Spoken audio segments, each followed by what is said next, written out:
जरा सोचो, सिर्फ एक चाबी के बदल जाने से दो लोगों की पूरी जिंदगी पलट जाए। इतने ट्विस्ट आपने किसी मूवी में नहीं देखे होंगे। कहानी की शुरुआत होती है एक बरसाती रात से। क्या हम एक आदमी को प्लास्टिक ग्लव्स और प्लास्टिक सूट पहने देखते हैं, लेकिन यह सूट वो बारिश से बचने के लिए नहीं, बल्कि कोई भी सबूत ना छोड़ने के लिए पहन रहा था। इसके बाद हम एक आदमी को देखते हैं जो सूट बूट पहनकर उसकी गाड़ी के पास से छाता लेकर गुजर रहा था। अभी किलर गाड़ी से निकला और उस आदमी के पेट में चाकू घोंप कर उसे मार डाला और फिर उसे गाड़ी के ट्रंक में छुपा दिया। इसके बाद उसने गाड़ी में बैठकर अपना सूट निकाला और तब उसका असली चेहरा सामने आया। इस पेशेवर हत्यारे का नाम जैक था। उसने अपनी घड़ी पर समय देखा और सही समय आते ही गाड़ी लेकर निकल गया। अगली सुबह हम हैरी नाम के एक जवान आदमी को देखते हैं जो अपनी जिंदगी से बहुत परेशान था। वो एक एक्टर बनना चाहता था, मगर काम मिल ही नहीं रहा था। उसके पास एक फूटी कौड़ी तक नहीं थी और वो अपनी जिंदगी से बहुत परेशान था। और उसी वक्त अचानक उसकी मकान मालकिन ने दरवाजा खटखटाया और कहा कि वो उसके लिए नूडल्स लाई है। हैरी ने उसकी बात को इग्नोर करने की कोशिश की, मगर फिर वो नूडल्स का नाम सुनकर खुद को रोक नहीं पाए। जैसे ही उसने दरवाजा खोला तो मालकिन ने उस पर चिल्लाना शुरू कर दिया, क्योंकि उसने कई महीनों से किराया नहीं दिया था। अब मालकिन ने उसे कल सुबह तक किराया भरने को कहा, वरना वो उसे घर से निकाल देंगे। फिर उसने हैरी को नहाने के लिए कहा, क्योंकि पूरे घर में गटर जैसी बदबू हो रखी थी। अब वो नहाने के लिए एक पब्लिक सौना में रहा। वहां उसने जैक को देखा जो वॉश बेसिन में अपने हाथों पर लगा खून साफ कर रहा था। तब हैरी की नजर उसकी बेशकीमती घड़ी पर पड़ी, तो वो समझ गया कि यह आदमी काफी अमीर है। फिर हैरी नहाने लगा तो कुछ देर बाद जैक भी सोना में घुसा। तभी अचानक हैरी के हाथों से साबुन फिसल कर गिर गया और वही जैक चलकर आ रहा था तो उसका पैर साबुन के ऊपर पड़ गया, जिससे वो फिसल कर जबरदस्त तरीके से गिरा। उसका सर जमीन पर लगते ही वो बेहोश हो गया और उसके लॉकर की चाबी उसके हाथ से छूटकर सीधा हैरी के पैरों में जा गिरी। अब हैरी बाकी लोगों के साथ जैक को देखने गया। फिर वो जैक के लॉकर की चाबी वापस करने के लिए नीचे झुका, और तभी उसका मन बदल गया और उसने जैक की चाबी अपनी चाबी से बदल दी। इसके बाद जब जैक को हॉस्पिटल ले जाया गया तो हैरी ने लॉकर रूम में जाकर जैक का लॉकर खोला।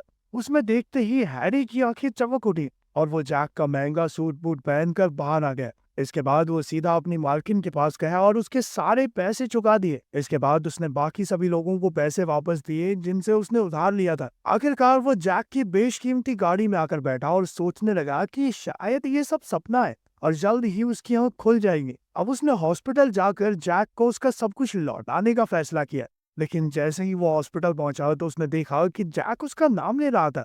पर सच तो ये था कि जैक को लग रहा था कि उसका नाम हैरी है, क्योंकि डॉक्टर्स ने उसे यही बताया था। असल में सर में चोट लगने की वजह से जैक की याददाश्त चली गई थी। जब हैरी को इसका पता चला तो वो घबराकर फौरन वहां से निकल गया। बाद में जब जैक हॉस्पिटल से जा रहा था तो उसे एहसास हुआ कि उसके पास बिल भरने के पैसे नहीं थे। तब लीना नाम की एक पैरामेडिक को उस पर तरस आ गया और उसने जैक का बिल भरने का फैसला किया। अब जैक को कुछ भी नहीं पता था कि वो कौन है, क्या काम करता है, पर फिर भी उसने लीना से वादा किया कि वो उसके पैसे जरूर लौटा देगा। इसके बाद लेना उसे घर छोड़ने गई तो लेना ने उससे उसका नाम और उम्र पूछी, मगर जैक नहीं जानता था कि वो कितने साल का है। उसने अपने कागज देखे तो उसके मुताबिक वो सिर्फ 32 साल का था। लेकिन ये सुनकर लेना हैरान रह गई, क्योंकि वो इससे तो बहुत बड़ा लगता था। वहीं दूसरी ओर हैरी जैक का पता ढूंढकर उसके घर पहुंच गया और इतना आलीशान घर देखकर उसके होश उड़ गए। उसने इतनी अमीरी अपनी जिंदगी में कभी नहीं देखी थी। भाई पैदा ही गरीब हुआ था। घर में घूमते हुए उसे कई यूनिफॉर्म्स मिली जो जैक की थी। उनमें से कुछ मिलिट्री की थी तो कुछ पुलिस की। उधर लेना और जैक कागजों के पते के हिसाब से हैरी के घर आ पहुंचे तो वहां की हालत देखकर वो दोनों ही हैरान रह गए। जैक को समझ ही नहीं आ रहा था कि वो इस तरह से घर में क्यों रह रहा है। तभी लेना को अपने रेडियो पर एक एक्सीडेंट की खबर मिली और वो तुरंत जाने लगी। जैक उसके पैसे लौटाना चाहता था, पर लेना ने कहा कि वो बाद में फिर से मिलेंगे और तब वो पैसे लौटा सकता है। वहीं दूसरी ओर हैरी उस आलीशान घर में आराम कर रहा था और फिर उसने टीवी ऑन किया, पर वहां उसने जो देखा उससे उसके होश ही उड़ गए। उसमें टीवी चैनल्स की बजाय पड़ोस की एक लड़की का लाइव वीडियो चल रहा था जिसमें वो योगा कर रही थी। इधर जैक अब भी अपने बारे में और जानकारी हासिल करने की कोशिश कर रहा था। तब उसने बाहर निकलकर पड़ोस के लोगों से बात करने की सोची। वो उनके दरवाजे खटखटाकर उनसे बात करने की कोशिश करने लगा, लेकिन सबको लग रहा था कि ये कोई सेल्समैन है और हमें कुछ चिपकाने आया है। फिर उसकी मुलाकात एक अजनबी से हुई जो काफी गुस्से में था। जैक उससे भी सवाल करने लगा, मगर उस गुस्सैल आदमी ने जैक पर हमला बोल दिया। तभी अचानक जैक के हाथ पैर अपने आप चलने लगे और उसने अपना बचाव किया। उसे समझ नहीं आ रहा था कि आखिर उसने किया कैसे। कुछ देर बाद जब लेना वापस उसे देखने आई तो उसने देखा कि जैक जमीन पर पड़ा खांस रहा था। असल में वो सिगरेट पीने की कोशिश कर रहा था, लेकिन उसे काफी दिक्कत हो रही थी। इस पर लेना सोच में पड़ गई कि भाई नहीं पी जा रही तो मत पीना। जिस पर जैक ने उसे बताया कि घर में बहुत सारी सिगरेट मिली थी, तो सोचा कि शायद पीता ही होऊंगा मैं। फिर जब लेना ने उसके साथ थोड़ा वक्त बिताया, तो उसने देखा कि जैक चाकुओं के साथ काफी अच्छा है। इसीलिए वो उसे अपने साथ अपनी आंटी के रेस्टोरेंट में ले गई। वैसे तो वो जैक को काम पर नहीं रखना चाहती थी, पर लेना के उनसे गुजारिश करने के बाद वो राजी हो गए। पर उनकी दो शर्तें थी कि जैक एक तो प्यार से बात करेगा और दूसरा ज्यादा मुस्कुराएगा, वरना सारे ग्राहक भाग जाएंगे मेरे तो। उधर जैक के असली घर में हैरी अब भी छानबीन कर रहा था, तो उसे इधर उधर और भी पैसे छुपे हुए मिले। इसके अलावा वहां महंगी महंगी शराब की बोतल, साथ ही चाकुओं की पूरी कलेक्शन मिली। और उस घर में कई सारे नकली आईडी कार्ड और पासपोर्ट भी थे। इसके बाद उसने एक बोर्ड देखा जिसमें उसी पड़ोस वाली लड़की उंजू की बहुत सारी जानकारी थी। तभी वहां मौजूद पुलिस रेडियोस पर थोड़ा शोर हुआ, तो हैरी ने हिसाब लगाया कि ये जरूर पुलिस वाला होगा। फिर उसने सोचा कि उंजू जरूर किसी केस की गवाह होगी और उसकी हिफाजत का जिम्मा जैक का होगा।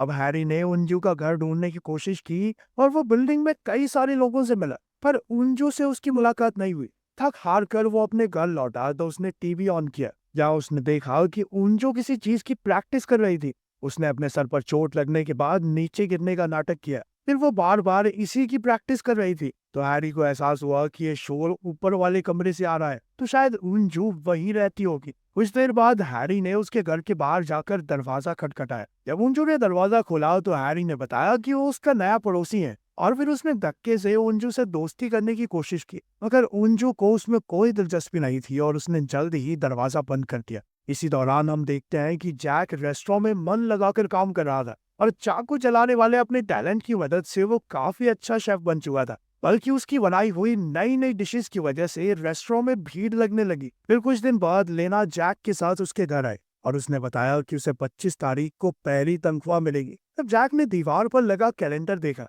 तो लेना ने उसे बताया कि ये पिछले महीने का कैलेंडर है। बाद में लेना के जाने के बाद जैक ने कैलेंडर का पन्ना पलटा, तब उसे पता चला कि कल उसे कहीं जाना है। जब अगले दिन वो उस जगह पर पहुंचा, तो उसने एक आदमी को देखा जो लोगों का नाम लेकर उन्हें गाड़ी में बिठा रहा था। जैक ने उस आदमी से पूछा कि वो कहाँ जा रहे हैं। असल में वो सब एक्टर्स थे जो सेट पर जा रहे थे। अब जैक हेनरी की जिंदगी जी रहा था, तो अपना नाम पढ़कर उन लोगों के साथ काम पर चला गया। लेकिन सेट पर जाकर पूरा दिन उससे बहुत गलतियां हुई। वहीं दूसरी ओर हम देखते हैं कि हैरी उंजू की सुरक्षा करने के लिए उसका पीछा कर रहा था। उंजू अपनी माँ से मिलने के लिए हॉस्पिटल गई और उसने बताया कि वो एक ट्रिप पर जाने वाली है। फिर जब वो वापस हॉलवे में आई, तो अचानक किसी को देखकर घबरा गई और उल्टी दिशा में चलने लगी। हैरी ने उसे देखा और तभी उसकी नजर एक आदमी पर पड़ी जो उंजू का पीछा कर रहा था। उसे याद आया कि उसने इस आदमी को जैक के बोर्ड पर देखा था। अब वो उंजू को उस आदमी की नजरों से बचाकर पार्किंग एरिया में ले आए। उधर शाम को शूटिंग खत्म होने के बाद जैक को पैसे मिले, तब उसे लिस्ट में अपने नाम के आगे अपने पिता का नाम मिला। उसके पिता एक नाई थे और वो उनसे मिलने उनकी दुकान पर पहुंचा। उस वक्त उसके पिता अपने ग्राहक के साथ असली हैरी की बात कर रहे थे, लेकिन जैक को लगा कि उसके बारे में बात चल रही है। उसके पिता को लगता था कि हैरी एक नंबर का निकम्मा है, और ये सब सुनकर जैक काफी निराश हो गया और वहां से चुपचाप चला गया। बाद में जैक ने लेना को बताया कि एक्सीडेंट से पहले वो एक एक्टर बनने की कोशिश कर रहा था, और अब वो दोगुने जज्बे के साथ अपने सपने को पूरा करने के लिए मेहनत करेगा। वहीं दूसरी ओर हम देखते हैं कि रात को उंजू ने अपना सारा सामान इकट्ठा किया और सड़क के उस पार जाकर खड़ी हो गई, मगर काफी देर तक वहां कोई नहीं आया। उसने अपने घर वापस जाकर देखा कि कहीं वो गलत तारीख को तो नहीं चली गई, और उसने हिसाब लगाया कि शायद उसे अगले थर्सडे जाना होगा। उधर जैक अपने घर पर एक्टर बनने की तैयारी में जोरों शोरों से लगा हुआ था। बाद में जब वो फिल्म सेट पर पहुंचा, तो उसे हीरो के बॉडीगार्ड का रोल मिला। अगर जैसे ही फाइट सीक्वेंस शुरू हुआ, तो जैक खुद को रोक नहीं पाया और बीच में घुसकर हीरो का बचाव करने लगा। शॉट पूरा होने के बाद डायरेक्टर ने उसके पास आकर उसका नाम पूछा। जैक ने उससे माफी मांगी, क्योंकि उसे लगा कि उसने बीच में आकर सारा सीन खराब कर दिया। लेकिन असल में डायरेक्टर उसकी फाइटिंग स्किल्स से काफी खुश था। यार इसके बाद हम देखते हैं कि अगले थर्सडे को उंजू एक बार फिर से अपना सामान लेकर सड़क पर खड़ी थी, लेकिन वो जिस भी इंसान का इंतजार कर रही थी, वो इस बार फिर से नहीं आया। उधर जैक अपनी अगली शूटिंग पर पहुंचा, तो उसे कुछ डायलॉग्स बोलने थे, मगर उसे लाइंस याद करने में दिक्कत हो रही थी। जब डायरेक्टर ने एक्शन बोला, तो जैक लाइन तो भूल गया और बस दो शब्द कह दिए, लेकिन डायरेक्टर को उसके दो शब्दों में बहुत मजा आ गया। इसके बाद उसका फाइटिंग सीन हुआ और उसने अपनी स्किल्स से सबको हैरान कर दिया। जल्द ही उसका एपिसोड टीवी पर भी आया और रेस्टोरेंट में आने वाले कई ग्राहकों ने उसे पहचान लिया। अब तो लोग उसके साथ फोटो ही खिंचवाने लगे थे। धीरे धीरे दिन बीत रहे थे और अब हैरी उंजू से थोड़ी बातचीत करके उसका विश्वास जीत रहा था। जल्द ही वो दोनों काफी करीब आ गए और एक दूसरे को चाहने लगे। इधर जैक अपने अगले एपिसोड की शूटिंग पर गया, लेकिन वहां तो हीरो ने प्रोड्यूसर को फोन करके कहानी बदलने को कह दिया, क्योंकि उसे डर था कि कहीं जैक उससे ज्यादा मशहूर ना हो जाए। जब वो एपिसोड टीवी पर आया तो उसे देखकर लोगों को समझ ही नहीं आया कि भाई ये अचानक से क्या कर दिया इन्होंने। खैर फिर उस रात जैक के असली घर में एक फोन बजा तो हैरी ने फोन उठा लिया। कॉल करने वाले इंसान ने हैरी को जल्द से जल्द मिलने के लिए बुलाया। अब हैरी सनग्लासेस और मास्क पहनकर उस मीटिंग में पहुंच गया। वहां मौजूद सभी आदमी उससे इज्जत से पेश आ रहे थे, क्योंकि वो जानते थे कि जैक कितना खूंखार पेशेवर हत्यारा है। उन्होंने हैरी से कहा कि उसे पिछले महीने की 25 तारीख को अंजू को जान से मारना था, पर उसने अब तक काम पूरा क्यों नहीं किया। उन्होंने हैरी से कहा कि उसे जल्द से जल्द अपना मिशन पूरा करना होगा, वरना अगर अंजू पुलिस के पास चली गई तो मामला गड़बड़ हो जाएगा। उसी वक्त हम देखते हैं कि एक आदमी खुफिया तरीके से इस मीटिंग की सारी बातें सुन रहा था। जब हैरी मीटिंग से चला गया तो उसने अपने आदमियों को हैरी का पीछा करने को कहा, ताकि वो अंजू को पता लगा सके। जब हैरी घर लौटा तो वो बहुत गुस्से में था, क्योंकि अब उसे समझ आ गया था कि जैक असल में पुलिस वाला नहीं बल्कि एक सीरियल किलर है। उधर जैक अगले एपिसोड की शूटिंग कर रहा था। सीरीज का हीरो जैक से इतना जलने लगा था कि इस बार उसने शूटिंग के समय एक्टिंग करते हुए सच में जैक के सर पर डंडा दे मारा। जैक को इस पर बहुत गुस्सा आया, पर फिर उसने मुस्कुराकर पूछा कि क्या उसने सही टेक दिया। कुछ दिन बाद हम देखते हैं कि अब हैरी जैक का पीछा करने लगा था। आखिरकार जैक ने उसे रोककर पूछ ही लिया कि तुम मेरे फैन हो क्या? हाँ सर, बहुत प्यार करता हूँ आपसे, मेरे हथियार पे ऑटोग्राफ दे दो आप एक बार। इस पर जैक ने भी ज्यादा ना सोचते हुए उसके घोटों पर अपना नाम लिख दिया। इस सब के दौरान जैक और लेना भी एक दूसरे के काफी करीब आ गए थे। खैर अगले थर्सडे को अंजू एक बार फिर से अपना सामान लेकर सड़क पर आई, पर इस बार हैरी ने उसके सामने जाने का फैसला किया। उसने कहा कि मैं पुलिस वाला हूँ जिसे तुम्हारी सुरक्षा के लिए यहाँ भेजा गया था। लेकिन अब उसे असल में अंजू से प्यार हो गया था और वो चाहता था कि वह दोनों हमेशा साथ रहें। मगर तब उस अमीर बिजनेसमैन के गुंडों ने अंजू और हैरी की तस्वीरें अपने बॉस को भेज दी, जिसने उन दोनों को ही जान से मारने का हुक्म दे दिया। फिर अगले दिन जैक की काम से छुट्टी थी, तो उसने लेना और उसके परिवार को अपने साथ पिकनिक पर चलने को कहा।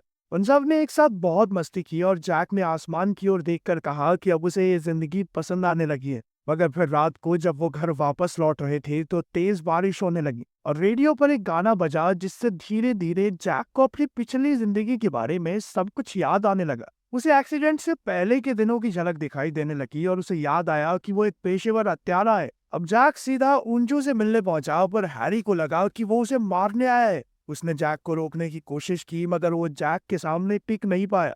खैर बाद में जैक ने खुलासा किया कि असल में वो कोई हत्यारा नहीं है। जब भी किसी इंसान को मारने के लिए अंडरवर्ल्ड में फिरौती निकलती तो वो उस इंसान से मिलकर उसे डेथ कॉन्ट्रैक्ट के बारे में सब कुछ बता देता। फिर जैक उन्हें मरने का नाटक करने को कहता, ताकि वो इस शहर से दूर जाकर एक नई जिंदगी की शुरुआत कर सके। ये सब सुनकर सभी लोग राजी भी हो जाते थे, क्योंकि अगर उन्होंने बात नहीं मानी तो जैक तो नहीं मारेगा उन्हें, पर कोई और मार देगा।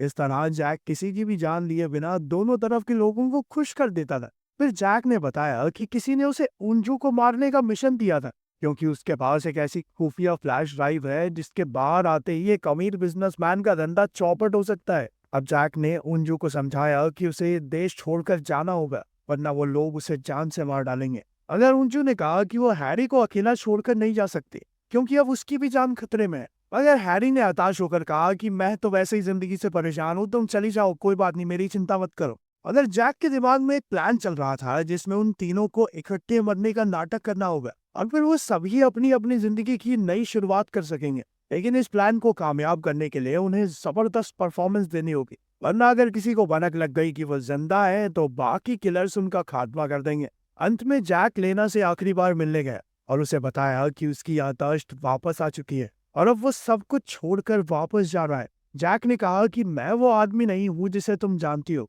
इसीलिए मुझे तुमसे दूर जाना होगा। ये सुनकर लेना को बहुत गुस्सा आया और उसने कहा कि मुझे तुम्हारी पिछली जिंदगी से कोई मतलब नहीं है, तुम अब जो हो मेरे लिए काफी हो। मगर जैक के जाने के बाद लेना को कुछ ठीक नहीं लगा और अब वो एम्बुलेंस में बैठकर जैक के पीछे निकल गए। जल्द ही जैक एक वेयरहाउस में पहुंचा जहां वो अपने प्लान को अंजाम देने वाले थे।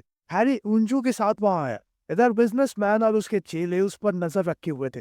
तब हैरी ने कहा कि उसने अंजू के साथ प्यार का नाटक किया था ताकि वो उस पर विश्वास करने लगे। और फिर उसने सबके सामने उंजू को जान से मारने का नाटक किया और फ्लैश ड्राइव बिजनेसमैन की ओर फेंक दे। जैसे ही ये गुंडा उसे उठाने के लिए आगे बढ़ा तो अचानक जैक उसके सामने आ गया और सब हक्के बक्के रह गए कि ये कौन है। पर जल्द ही उन्हें एहसास हुआ कि जैक भी उनका ही बुलाया हुआ एक दूसरा किलर है। असल में उन्होंने उंजू और हैरी को मारने के लिए कई किलर्स को फोन किए थे और उनमें से कुछ कॉल्स तो जैक के ही अलग अलग फोन्स पर आए थे। इसके बाद हैरी और जैक लड़ाई का नाटक करने लगे और काफी जबरदस्त एक्टिंग करने के बाद वो दोनों एक जगह आकर खड़े हो गए, जबकि इस वक्त उंजू के हाथ में एक खास कंट्रोलर था। लेकिन तभी अचानक सारा प्लान चौपट हो गया क्योंकि लेना अचानक से टपक पड़ी। जैक उसे दूर धकेलने की कोशिश करने लगा लेकिन वो उसे वापस ले जाने की जिद पर अड़ी थी। उसने जैक के हाथ से वो नकली चाकू तक गिरवा दिया। जैक ने हैरी को इशारा किया कि अपने पैर में फंसे नकली चाकू को निकालकर उन पर हमला करे। हैरी ने बिल्कुल वैसा ही किया और जैक ने लेना को अपने पीछे खींच लिया ताकि वो नकली चाकू उसे लग सके।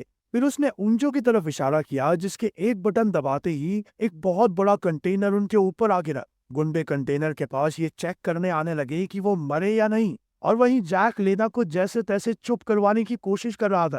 खैर इस दौरान उसने हैरी को इशारा किया जिसने कंटेनर के नीचे से नकली खून बहा दिया।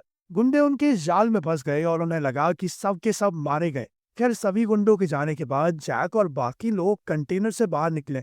उंजू और हैरी के सर से तलवार अब हट चुकी थी तो उन दोनों ने एक दूसरे से गले मिलकर अपने प्यार का इजहार किया। जैक लेना के पीछे पीछे एम्बुलेंस तक गया और उसे बताया कि उसकी असली उम्र 45 साल है। खैर लेना ने ज्यादा कुछ नहीं कहा और उसे उसके टीवी सेट पर छोड़ दिया। शूटिंग के दौरान जैक अपनी लाइंस इस तरह बोल रहा था मानो वो लेना से ही बात कर रहा हो। उसने कहा कि कायदे से तो उसे चले जाना चाहिए लेकिन वो ऐसा नहीं कर सकता क्योंकि उसे भी अब प्यार हो चुका है। वो अब अपने पुराने वजूद को मिटाकर उसके साथ ही रहना चाहता था। इससे लेना बेहद खुश हुई और चलो इनकी जिंदगी भी सेट हो गई। अपने दोनों लोनों अगर बच चुका है। मिलते हैं अगली वीडियो में, तब तक के लिए ध्यान रखना। चलो बाय बाय। ऐसे और वीडियोस के लिए मेरे चैनल को सब्सक्राइब कीजिए, लाइक कीजिए, शेयर कीजिए। Thank you.